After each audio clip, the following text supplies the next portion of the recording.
Pardon me while I put my headphones on here.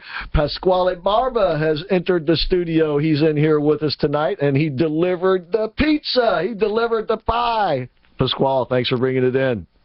You're welcome.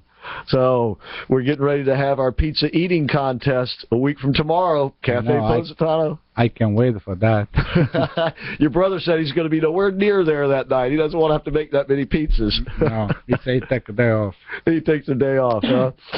By the way, folks, of course, you are invited to the pizza eating contest. It will be a week from tomorrow. We'll be doing a live remote broadcast. Of course, we'll be calling the contest during the broadcast. Mike McBath will do a play-by-play like we did last time.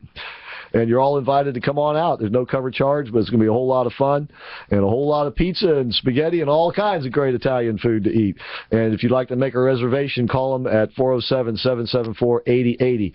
That's Cafe Positano. And you can make a reservation there any day for any occasion, by the way. And they do also have a fine dining room, which can substitute as a banquet or party room. So 407-774-8080, once again, is the phone number. And Pasquale is not only a great chef and entrepreneur and restaurateur, he's also a great artist. And he's done a lot of the artworks there, and he is a great patriot and a great admirer of our veterans and first responders. You have especially two artworks there that I always point out and admire when I bring somebody new there, and that is the artwork for the 9/11 tribute, the one that you did of the collage with the pictures of the firemen, and then the one of the flag. Tell the folks what I'm talking about, if you would. Well, it's a big painting I made with between collage and painting mixed together.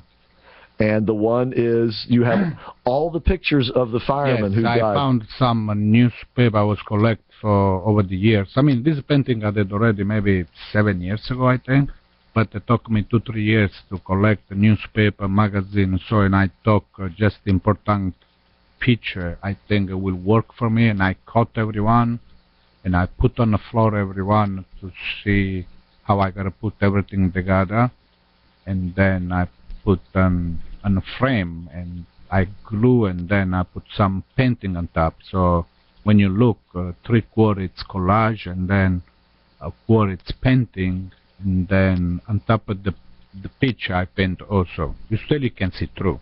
Yeah, but it's a beautiful work, and it's a great tribute to our our first responders and you talked and our 3 nation. times with you, like. Yeah, we've taken it to events. We did a Tunnel to Tower run. We took it there, and everyone was coming up and standing next to it and having their photograph taken of themselves. And in that the higher off, somebody when I was a couple of years ago, he said, "You want to sell?" And I said, "No." And he said, "What if I give you $7,000?" I mean, that's a very good offer, but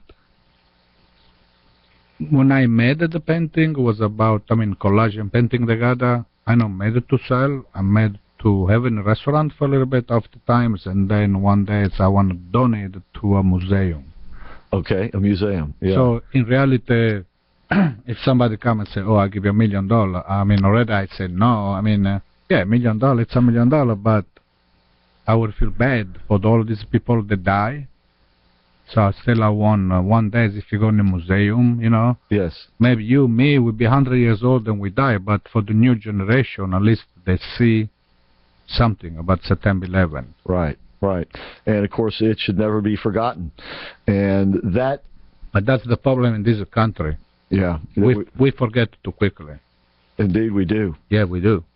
And our youth... Many of them were so moved by that day, that event, that they joined the military. Both my nephews joined the military because of 9/11. One of them spent 10 years in. He did 3 tours of duties in Afghanistan or Iraq. And he's now out. My other nephew is still in there. And he's in the medical corps, and we're so very proud of them. But they became members of the military, as did many thousands of other brave Americans, because of that day. Mm-hmm. And so many of us do kind of forget. We get so involved in the rest of our lives, we forget that day. We forget how many thousands of our young women and men sacrificed their lives and their livelihoods. I want to make a small example. Maybe it's dumb, what I have to say, but that will make sense. Okay. If we look the First War and Second War, we have in Italy independent war and so far, we can go thousand years was war, okay? And this war, for some reason, the First War, the Second War, and then Hitler. Everybody talk about Hitler. Yeah. But for some reason, in our own country, happened something dramatically, like in 3 minutes, kill over 3,000 people, put the building down. It's the symbol of the United States. It's like somebody come here and took the flag away for us and put another flag, and we forget. I mean, that's sad. Indeed it is. Indeed it is.